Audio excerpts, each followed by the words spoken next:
Salut à toutes et à tous et bienvenue dans cette nouvelle vidéo les amis où je vous emmène à un petit île nautique de la côte girondine, mais cette fois-ci au milieu des terres, au beau milieu de la forêt de Lacanau, sur le golfe de la Méjane, un 9 trous dessiné par le champion français Jean Garialde en 1994. Aujourd'hui une vidéo très particulière puisque vous allez le voir, j'ai tenté de me mettre à la place d'un joueur bogué pour vous offrir une vidéo originale où je vais donc me confronter à ce par 36 de 2925 mètres des boules jaunes en jouant ma partie entière avec une seule main. L'objectif, plus 9 sur 9 trous donc. Sachez que je ne tire aucun mérite à jouer de la sorte et d'une quelconque autre manière. D'ailleurs, tout ça c'est juste pour le fun et pour bien entendu l'intérêt de la stratégie pour un amateur lambda. Bon visionnage.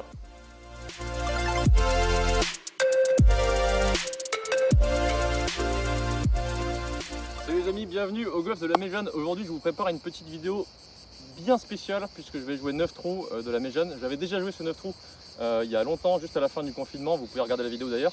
Et à ce propos, j'avais joué avec mes deux mains. Aujourd'hui, je ne vais jouer qu'avec la main droite, donc uniquement avec le bras droit. Vous allez voir, c'est très spécial, mais c'est très intéressant parce qu'en fait, en faisant ça, je perds en puissance, je perds en précision. Et mon objectif, c'est de réussir malgré tout à jouer comme un joueur bogué, c'est-à-dire plus 9 sur 9 trous. Si jamais j'y arrive, c'est que j'aurais mis en place tout ce que je voulais au niveau stratégique pour réussir à me placer aux bons endroits, pour éviter de faire des doubles bogeys et faire quelque part et déboguer. Bref, à l'arrivée, essayer de jouer comme un joueur bogué. Donc ça va être intéressant pour tous les amateurs qui regardent et qui essayent de jouer comme des joueurs bogués. Avec une main, je risque d'être peu précis, peu long. Donc il va falloir que je joue sur d'autres critères et notamment la stratégie. Donc voilà, regardez la vidéo. Si vous l'appréciez, n'hésitez pas évidemment comme d'habitude à la liker et à commenter si jamais ça vous plaît. Voilà, allez c'est parti. Allez c'est parti, on commence directement par le trou numéro 1, un par 4 de 320 mètres en gros dogleg gauche et en montée depuis le tee, il faut atteindre un plateau avec le drive pour espérer voir le green et pouvoir l'attaquer sereinement. Il ne faut surtout pas rater à droite au second coup. Une très belle surprise pour commencer ce premier trou puisque mon drive est pris plein de plaques, un petit peu basse mais elle va bien rouler. J'ai fait 190 mètres et j'ai réussi à atteindre le plateau. J'attaque le green en 2 avec mon fer 7. Malheureusement j'enroule à gauche mais comme j'ai pu le dire juste avant, il ne faut surtout pas rater à droite ni court dans l'axe car il y a un bunker, donc rater à gauche c'était un petit peu prévu même si j'ai quand même raté un peu mon coup. Je me laisse une approche pas facile avec une butte et un drapeau collé juste derrière celle-ci. J'ai quand même confiance car vous le verrez après mais j'ai déjà chippé à une main dans ma vie.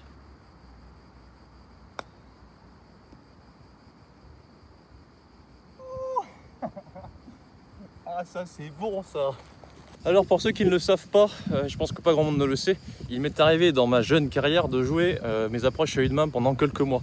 Il y a un joueur sur l'Alps Tour, un anglais dont je ne me souviens plus le nom parce qu'on ne le voit plus trop, qui avait gagné l'ordre du mérite il y a quelques années, je crois en 2011 ou 2012, peut-être un peu plus, qui avait gagné l'ordre du mérite, donc qui avait terminé numéro 1 à la fin de la saison, en faisant tous ses coups à moins de 50 mètres à une main, y compris les sorties de bunker. Tout ça parce qu'il avait des problèmes aux approches, il n'arrivait pas à gérer.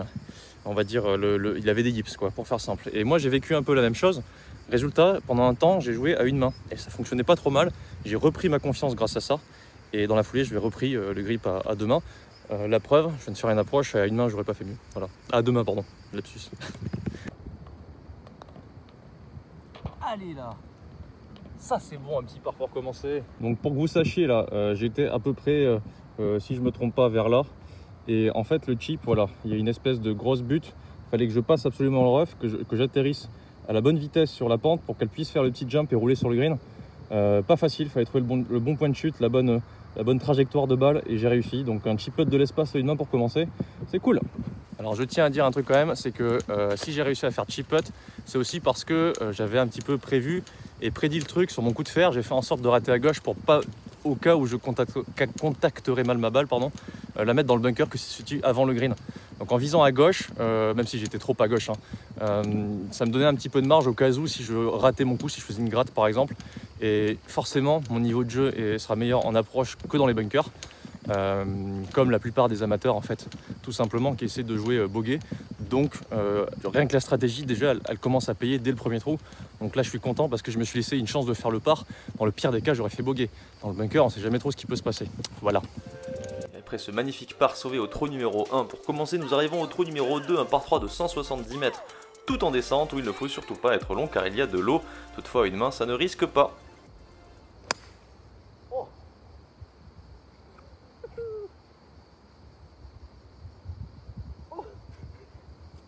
alors là c'est pas possible. Ah, je vais vous faire un petit zoom pour que vous puissiez voir la balle.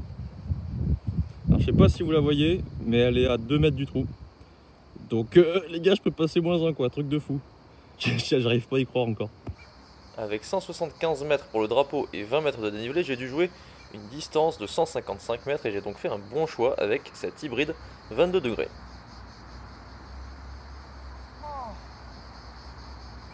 Un bon par quand même.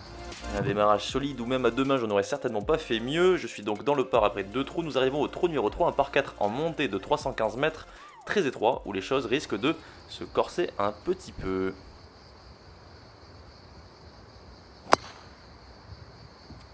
Ah, ça commence, ça y est. On va dire que j'ai joué qu'avec les bras, qu'avec le bras.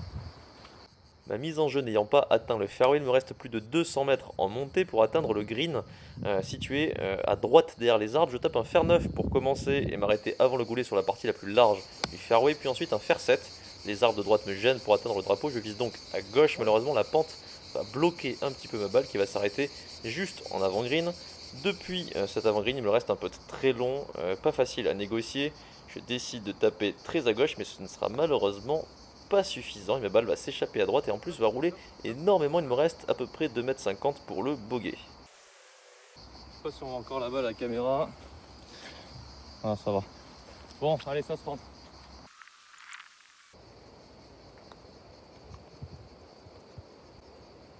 Oh.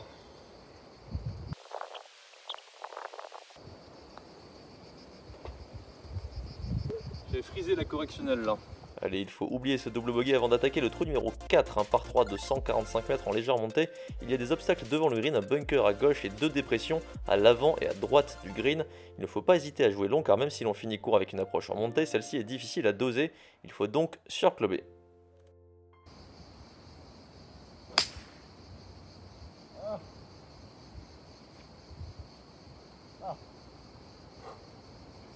J'ai longuement hésité avec un fer 5 au départ, j'ai finalement décidé de taper un hybride et ce fut un bon choix car ma balle a réussi à flyer le bunker de gauche.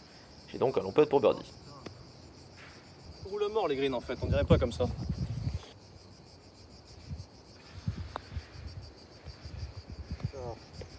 On a déjà notre première leçon de la journée.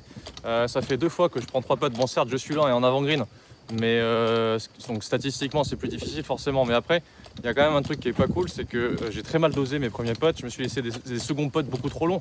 Le pire c'est que j'ai fait des super bons putts, je pensais qu'ils rentraient les deux. Et les 2 fois je me suis trompé de pente et j'ai fini à droite.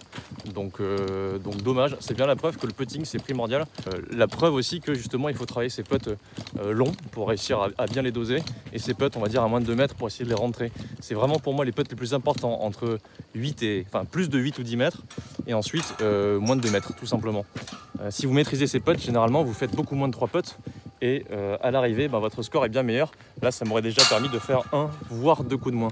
Donc bon, après, c'est fait. Là, on va enchaîner les trous plus longs. Donc ça risque d'être un peu plus compliqué. Cela dit, je suis quand même dans mon score comme je le voulais. Et j'ai même un coup d'avance en fait. Donc je peux même me permettre de faire un double. Donc là, pour l'instant, je vais continuer sur cette avancée-là. Je tape pas trop mal la balle. C'est plutôt plaisant en fait. Voilà, on va voir ce qui se passe. Allez. Je suis donc plus 3 départ du trou numéro 5, un par 4 de 350 mètres avec un fort dévers vers la droite qui dégueule vers des bunkers. Généralement à 2 mains je passe ce dévers pour me mettre à plat, cette fois-ci pas sûr.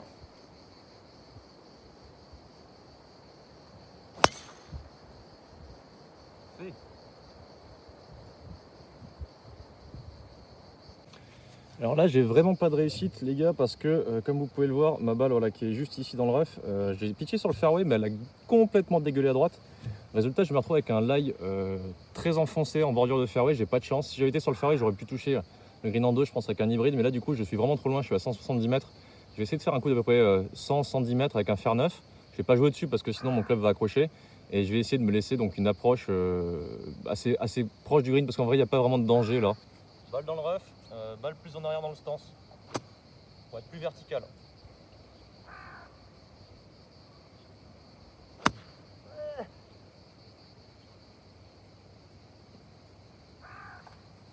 Bon, mon club s'est complètement refermé mais il n'y a pas de danger, je suis quand même sur le fairway je crois, donc je vais avoir une approche un peu plus compliquée que je ne le voulais. Mais normalement je devrais toucher le green sans problème. Un peu gêné par les arrosaires que j'avais complètement oublié dans ma routine, je me retrouve avec un coup les pieds très en pente à peu près 100 mètres du drapeau. Finalement les arroseurs s'arrêtent et je tape un coup très solide.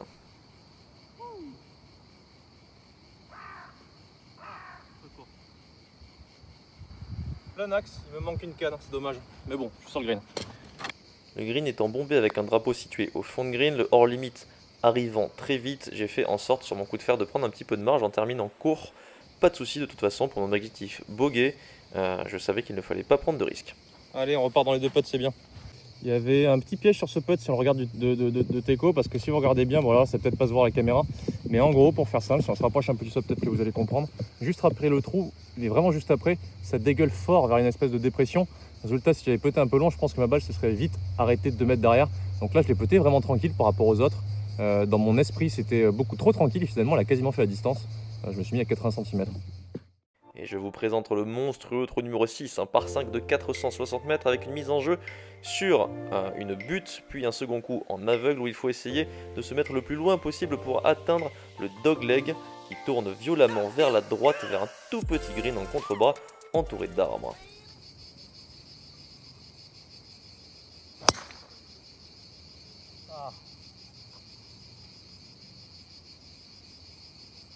C'est le push slice.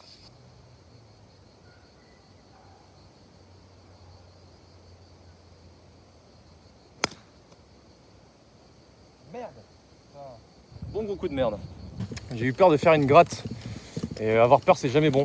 Donc si j'avais peur, il fallait que je prenne un club peut-être un peu plus simple à jouer. Je pense que l'hybride c'était le bon choix, mais je le sentais pas vraiment. Je sais pas pourquoi, j'aurais peut-être dû prendre un fer 7. Mais bon, bref. J'ai avancé quand même, je suis sorti du bunker. Je pense que je vais pas pouvoir, enfin je vais difficilement pouvoir l'attaquer en 4. Sauf si je fais 2 très bons coups. Donc là l'idée, ça va être essayer de se placer pour se laisser une distance où je pourrais l'attaquer en 4, mais pour me laisser le choix de pouvoir le faire en fait. Et si je décide de pas le faire, je le ferai pas. Mais bon, objectif bogey quand même quoi, voilà, c'est ça l'idée. Bon, alors je vais en profiter parce que là visiblement l'arrosage va me suivre toute la partie. Donc je vais attendre qu'il passe tranquillement, je viens de rater mon coup, donc il faut que j'essaye de reprendre un peu mes esprits, je vais pas me précipiter, je vais en profiter puisque de toute façon il n'y a personne derrière moi. Que vous dire, alors là on est sur un par 5. Normalement les par 5 pour moi c'est les trous les plus faciles et les par 3 les plus difficiles. Lorsqu'on est un joueur bogey ou un amateur d'une manière générale, c'est différent. Les par 5 sont les trous les plus durs et les par 3 les trous les plus faciles. Pourquoi? Parce que il faut réussir tout simplement plus de coups pour arriver, plus de bons coups pour arriver en régulation sur un par 5, alors qu'un par 3 il ne suffit que d'un bon coup. Et en plus aussi pour la longueur, puisque forcément quand on n'est pas très très long, on va avoir plus de difficultés à toucher en régulation un trou qui fait 500 mètres qu'un trou qui fait 120 mètres, évidemment. Alors, on sera même peut-être incapable de pouvoir le toucher en régulation. Donc en fait c'est statistique par rapport au nombre de coups à réussir et par rapport à la distance, les amateurs vont être moins bons sur les par 5 que sur les par 3. Donc dans mon cas ici, j'ai conscience de ça et je sais que si je fais le par, c'est un trou extraordinaire. Ça vaudrait presque limite un birdie sur un par 3.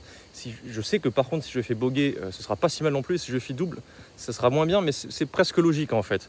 Donc sachant ça, je vais plutôt vraiment sur ce type de trou jouer le bogey, véritablement, si je ne peux pas l'attaquer en régulation.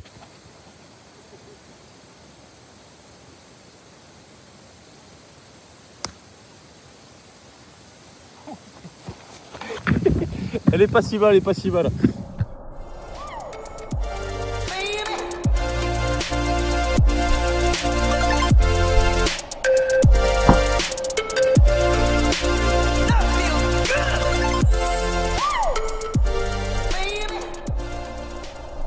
Bon les amis, j'ai fait n'importe quoi. En fait, ma balle à gauche était pas si bien que ça avec le coup que j'ai joué avec les arroseurs. J'étais beaucoup trop à gauche, donc j'ai quand même retrouvé ma balle. J'étais dans les bois, pas très bien placé, en tout cas pas d'angle pour pouvoir aller chercher un quelconque green, bout de green.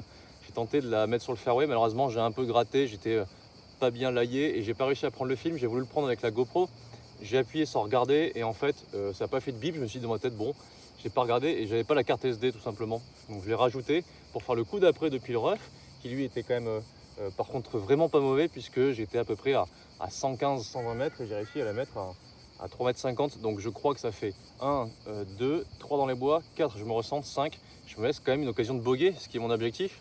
Donc ça sera un très bon bogey. Allez.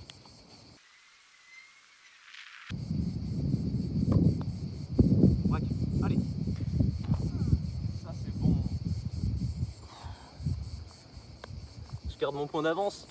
En gros, ce qu'il faut se dire, c'est juste que si on s'est laissé une chance, que ça tombe ou que ça tombe pas, on ne peut pas s'en vouloir. L'idée, c'est vraiment d'essayer de se mettre en position et de se dire qu'on a fait le job, que dans la finalité, il a manqué juste simplement un peu de réussite, que ce soit sur un rebond, que ce soit sur un putt ou sur un coup avec une petite erreur. Lorsqu'on se laisse une chance, c'est qu'on a fait logiquement des bons choix et qu'on a fait notre maximum.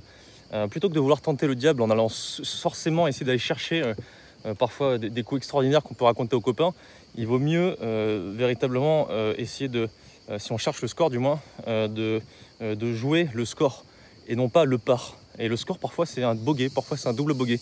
Un double c'est mieux qu'un triple, un triple c'est mieux qu'un quadruple. Chaque petit coup qu'on peut grappiller sur le score total, c'est ça qui nous importe en fait. Après il y a une limite par rapport par exemple à l'index. Après pour moi le golf c'est du stroke play, mais bon bref, il y a une limite par rapport à l'index. Si jamais vous avez plus que 2 coups pour réussir, que vous êtes à 140 mètres, que vous avez de l'eau à passer, attaquez. Mais ça, c'est vraiment qu'on arrive dans les derniers retranchements. Moi, là, je joue en stroke. Mon objectif, c'est de faire plus 9. Et c'est par rapport à ce score que je me base. C'est pas par rapport au fait de faire le par absolument sur un trou. Parfois, je vais plutôt essayer de mettre un petit coup sur la pédale de frein pour faire un bon bogey. Parce qu'il y a des bons bogeys. Voilà. Par contre, il n'y a jamais de mauvais birdie, normalement. Je me retrouve donc à plus 5 départ du trou numéro 7, un magnifique par 4 de 350 mètres, avec un bunker à gauche rempli de sable de dune, pas forcément facile à appréhender. Il faut donc que je me serve de la butte à droite pour m'appuyer dessus au cas où.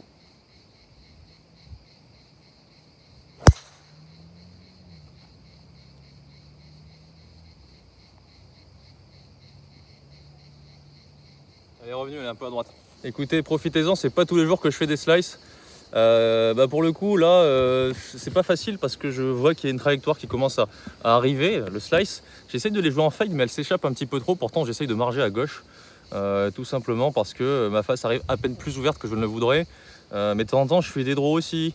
Donc, j'avoue que j'ai un petit peu de mal à gérer l'orientation de la face, d'autant plus que là, mon bras commence à tirer un petit peu, je vous avoue. Voilà. Après, pour répondre à votre question, parce que vous allez certainement me la poser en commentaire, pourquoi je swing de cette manière, en espèce de boucle là? Tout simplement parce que le club est beaucoup plus léger de cette manière. Il y a d'ailleurs un swing qui a circulé sur internet il n'y a pas longtemps avec un joueur qui joue à deux mains, un asiatique qui a l'air d'être un très bon joueur, qui monte directement ses mains à la verticale, un petit peu ce que je fais là, donc avec mon club. Ce que fait un peu Matthew Wolff aussi. Lorsqu'on monte le club très vertical, c'est beaucoup plus facile, c'est beaucoup moins d'effort que de le tourner autour de soi. On sent pas le poids du club lorsqu'on le monte en vertical. Ce qui fait qu'en fait, on arrive en haut sans forcément avoir créé trop d'efforts. Et en plus de ça, ça permet d'être dans une dynamique. Il faut toujours imaginer que lorsqu'on swing, il faut être en mouvement. On reste toujours en mouvement quand on swing en fait. Même quand on est en statique devant la balle, on n'est pas vraiment statique. Les waggles, les petits gestes, etc. Le fait de lever le club avant de taper, c'est pas pour rien, c'est pour essayer de démarrer le swing en étant déjà dans une gestuelle, donc en mouvement. Le fait de monter comme ça me permet d'être dans une espèce de, de swing qui me permet de ressentir le poids du club, de ne pas devoir forcer pour tirer le club à la montée et remettre beaucoup d'efforts derrière. Là, j'ai pas besoin de faire de l'effort. Mon club est dans une dynamique qui est légère et qui, moi, me semble en tout cas beaucoup plus facile à répéter. Voilà. Je crois que j'ai à peu près répondu. Voilà pourquoi j'adore le mois d'août. Les premières mûres sont arrivées. Alors, il n'y en a pas beaucoup, mais j'espère qu'elles vont faire des birdies, celles-là. Le mieux, c'est de toutes les prendre d'un coup comme ça. S'il y en a qui sont bonnes, elles rattrapent celles qui sont mauvaises, ce qui était le cas. Bon, je pense pas que je puisse atteindre le green directement au pitch avec un fer, donc je vais essayer de la faire rouler. Je vais taper un petit coup d'hybride en la faisant exprès courte et assez tendue pour qu'elle galope derrière et qu'elle monte jusqu'au green, et si possible pas trop loin du drapeau. Le fait d'être en pente comme ça va m'aider à la faire avec un effet vers la gauche. Ça devrait normalement assurer, on va dire, un petit peu la roule, quoi. Voilà, tout simplement, parce qu'une balle avec un draw, généralement, on roule quand même plus. Allez, c'est parti.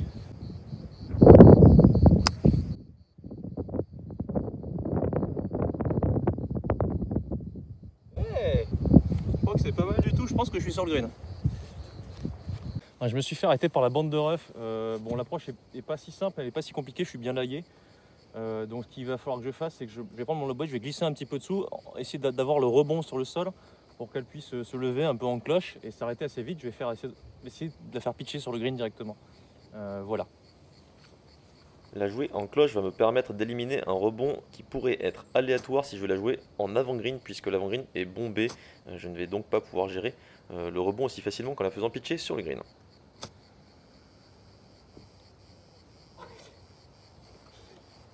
Elle a failli rentrer, quoi.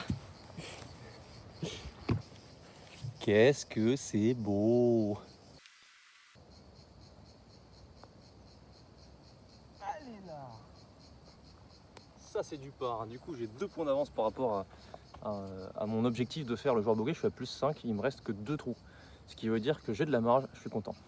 Toujours plus 5 donc au départ du trou numéro 8, un par 5 magnifique en descente de 450 mètres en dogleg droit, en descente au premier coup mais ensuite en montée jusqu'au green.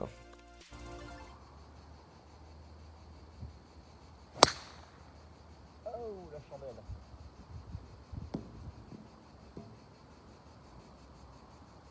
Chandelle, gratte, top, chandelle, je vais toutes les faire. Bon les amis, là clairement je suis en train de me faire mal au bras, ça commence à tirer un peu. J'espère que je suis pas en train de me blesser comme un teubé. Ça serait vraiment bête, mais après je sais que je vais pas beaucoup jouer au golf jusqu'à la fin de la semaine, donc on va dire que ça c'est pas trop grave, voilà. Après je pense que ça va tirer un petit peu parce que forcément les clubs sont trop lourds pour un bras et puis c'est pas mon swing habituel, le mouvement que je fais. Donc voilà, on verra bien demain.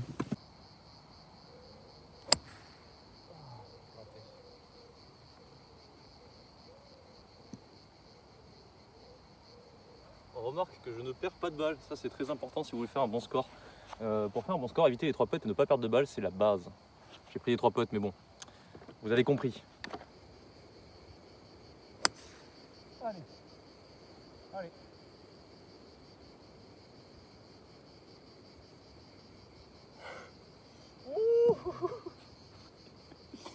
Putain, celui-là est extraordinaire.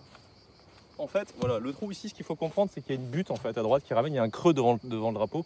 Donc on ne peut pas en fait la faire rouler par devant, il faut soit aller à gauche, soit aller par la droite. Et je me suis dit de toute façon, puisque la butte de la droite ramène vers le green, et en plus elle est assez sèche, je me suis dit je vais la taper en draw en l'enroulant un petit peu, pour qu'elle fasse un petit push, qu'elle atterrisse à droite et qu'elle kick, et c'est exactement ce qu'elle a fait. Alors voilà, pour que vous puissiez visualiser un petit peu mieux, pardon. Donc le fameux trou de rough qui se trouve devant, à gauche il y a très peu de place, en plus il y a un bunker, donc à gauche c'est un peu con. Il vaut mieux viser à droite la butte, elle vous ramène, sinon vous allez un peu derrière de temps en temps, mais vous aurez une approche pas très compliquée. Donc voilà, l'idée c'était de la faire tomber dans le rough ou sur le fairway et qu'elle kick à gauche. C'est ce qu'elle a fait, je la vois pas encore, donc on va découvrir ensemble. Malheureusement elle doit être courte dans le rough. Ah oui, elle est courte. Ah mince, je suis déçu. Je suis déçu, il m'a manqué un peu de distance en fait. Et en plus elle est laillée d'une force là, oh là là là là. Finalement, je sais pas ce que j'ai fait pour mériter ça, mais bon bref, le golf. On va essayer de faire un... Je vais voir. On va regarder le lie déjà. Ah, tiens, c'est intéressant ça. Quand le rough est collé à la balle comme ça, je vais essayer de le faire, je vais vous dire après. J'essaie de faire un Texas wedge, vous allez comprendre. Ah, ça risque d'accrocher. C'est ce que je pensais. Ah, je vais essayer de faire ça. On va voir ce qui se passe, hein, mais... Voilà, nickel. Ah, elle est un peu courte. Bon, je vous explique quand même vite fait, pour que vous compreniez. L'idée là, c'est que si je la chip normalement, mon club risque de s'accrocher dans le rough et de faire, je risque de faire une gratte et la balle risque de ne pas avancer. Donc en fait, il faut essayer d'imaginer le Texas wedge. En fait, c'est un putt avec un wedge. Donc là, en l'occurrence, un 52 qui, grâce à sa semelle, puisqu'il n'y a pas de face comme un putter qui s'accrocherait, va glisser sur le rough et va pouvoir simplement, en plus l'herbe est dans le bon sens là, coucher l'herbe en fait, tout simplement, pour permettre de ne pas avoir, on va dire, d'incidence sur le contact qui pourrait se mettre normalement dans un coup normal entre l'herbe et la balle au moment de l'impact. Là, j'annule tout ça en la prenant sur la tranche. Je fais exprès de faire une top en fait avec le sand wedge. Ça s'appelle un Texas wedge. Les pros le connaissent bien, ils l'utilisent souvent lorsqu'ils sont justement pile dans cette situation-là. Ce que je viens de faire, bon, je suis pas donné, mais j'ai quand même fait un bon coup. Je vais essayer de la chipper, tiens. J'ai une balle dans la poche. Bon, j'ai réussi aussi mon coup parce que j'ai verticalisé, mais je suis quand même moins près. Hein. Je suis à genre 3 mètres, alors que j'ai fait une bonne approche. Donc c'était une bonne solution, un bon choix, je pense. On va essayer de rentrer le putt. Allez, courage. Allez. Yes, c'est bon. Encore un par en plus sur un par 5. Franchement, c'est trop bien. Je prends mon pied. Et ça nous fait donc toujours plus 5 départ du trou numéro 9. Le dernier trou est un par 4 avec un départ encastré tout au fond dans la forêt. C'est un par 4 de 365 mètres en dogleg gauche. Il faut donc essayer de driver dans le dogleg. Ensuite, le second coup est très long vers un green qui est protégé par des bunkers légèrement en montée, mais également protégé par de l'eau à sa gauche. Bon, ce trou fait 365 mètres des jaunes. Il est très long, donc pour le toucher en deux, je sais que ça va être très compliqué. Donc il faudrait que je tape normalement un draw pour essayer de la rapprocher. Ce que je vais faire, c'est que je vais plutôt rester sur mon petit fade que je fais avec mon drive. quitte à me rallonger le trou avec un angle un peu trop par la droite, mais au final ça devrait pas être dérangeant parce que là je vais vraiment clairement viser le bogey sur ce trou. Voilà, faut quand même que je prenne le drive au départ parce qu'il faut que je fasse de la distance pour essayer de m'échapper de ce goulet, parce qu'au début c'est étroit.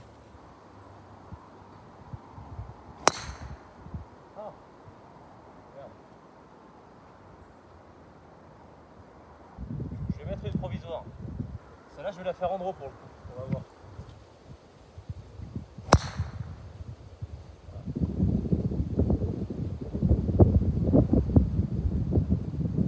Elle est moins bien frappée, mais elle est plein fairway. Bon, j'ai du malheur dans ma chance. Je suis resté, par contre, je suis pas très bien. J'ai pas besoin de je pense que je vais me recentrer, mais peut-être qu'en faisant une petite balle, donc je vais fermer la face et je vais essayer de la taper normalement avec une face fermée pour qu'elle tourne. Si je la contacte bien en visant dans la trouée par la droite, elle devrait revenir sur le fairway et me laisser une chance quand même d'attaquer, même si c'est avec un hybride. Il faut que je fasse au moins 70 mètres. Donc je vais quand même essayer de faire 70 mètres. On va tenter, on va tenter. J'ai peut-être la surconfiance, mais je pense que c'est possible. On va tenter, on va tenter. Donc comme ça, face fermée et je tombe dessus. Oh yes. Allez galop. Parfait. J'ai fait mes 60-70 mètres. Du coup, je vais pouvoir attaquer en 3. Ah là là là là. Quand on a confiance, il faut en profiter. Quand on le sent bien. Et malgré la confiance, mon troisième coup se transforme en petite gratte. Je n'ai plus du tout d'énergie en cette fin de partie.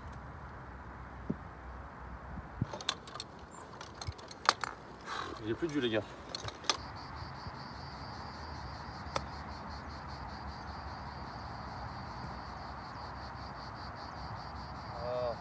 Je suis un peu déçu. Il lui manque 1,50 m, elle est parfaite quoi. Donc elle s'est arrêtée un peu courte, c'est pas grave. On va essayer de faire un bon 2 putts. Si elle rentre, tant mieux.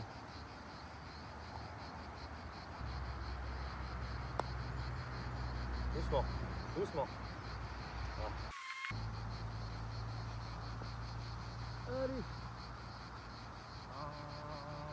3, 4. Bon, je me dépêche, je termine par un double, c'est dommage, mais bon. Objectif rempli. Et ça nous fait donc un objectif rempli avec un double bogey pour finir, un score de 43 plus 7 à l'arrivée. Je suis très heureux d'avoir réussi cet objectif car je n'étais pas du tout sûr de ce qui allait se passer. Je pensais que j'allais prendre une branlée par le parcours, finalement ça s'est bien déroulé. Je vous remercie d'avoir suivi cette vidéo, j'espère que ça vous a plu. Si c'est le cas, n'hésitez pas à la partager, à la liker et à en parler à vos amis. Je remercie le gosse de la Méjane pour son accueil chaleureux et un parcours dans un état exceptionnel. À très bientôt.